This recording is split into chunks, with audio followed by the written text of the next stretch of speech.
ब्रह्मांड ब्रह्मांड का अर्थ है सब कुछ। जब हम ब्रह्मांड शब्द बोलते हैं तो कुछ भी छुपा नहीं रहता, कुछ भी बाकी नहीं रहता। इसे हिंदी में ब्रह्मांड और उर्दू में कायनात भी कहा जाता है। ब्रह्मांड या यूनिवर्स का अर्थ है सारी वस्तुएं, ऊर्जा, अंतरिक्ष, जो कुछ भी हम सोच सकते हैं, जैसे उपग्रह, आकाशगंगाएं, तारे, और सिर्फ यही नहीं बल्कि वे नियम भी जो इनकी विशेषताओं, उनकी आपसी क्रियाओं को नियंत्रित करते हैं, वे भी ब्रह्मांड में शामिल हैं।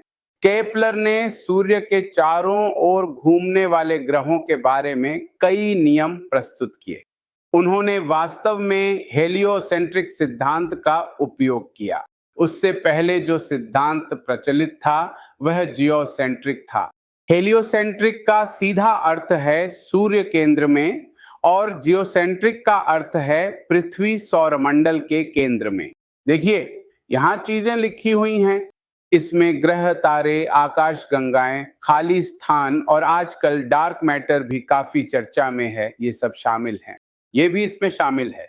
देखिए, सबसे बड़ी चीज जिसके बारे में हम सोच सकते हैं वह केवल ब्रह्मांड ही है। आप कह सकते हैं कि ब्रह्मांड आकाश गंगाओं से बना है और आकाश गंगाओं में कई तारे होते हैं। हर तारे के चारों ओर ग्रह होते हैं, हर ग्रह के चारों ओर उपग्रह होते हैं। यही क्रम है।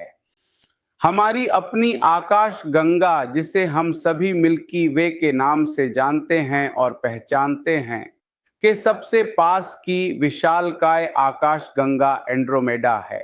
पूरे ब्रह्मांड में लगभग 10 की घात 10 आकाश गंगाएं हैं और हमारी आकाश गंगा में लगभग 10 की घात 11 तारे हैं। सूर्य उनमें से एक है। सूर्य के चारों ओर हमारे पास 8 ग्रह हैं।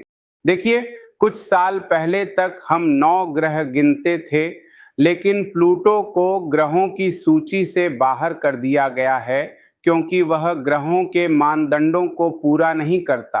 अब ग्रह के चारों ओर हमारे पास, हमारे ग्रह के चारों ओर एक उपग्रह है जिसे हम चांद कहते हैं। एक बड़ा सवाल उठता है। कभी कभी आप ब्रह्मांड का आकार जानना चाहते हैं।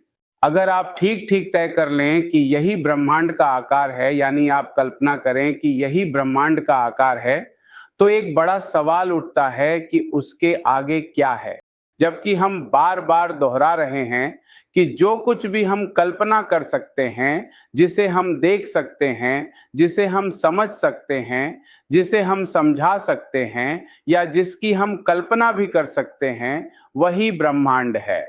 इसलिए हम ब्रह्मांड को कोई निश्चित आकार नहीं दे सकते।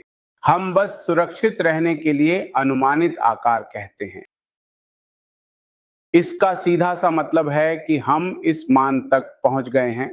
तो समय के लिए, यानी ब्रह्मांड की आयु, आकार और उसका द्रव्यमान, जो अनुमानित मान मैंने आपको बताया, इसका मतलब है कि हम माप में इस सीमा तक पहुंच चुके हैं और ये मान यहां दिए गए हैं।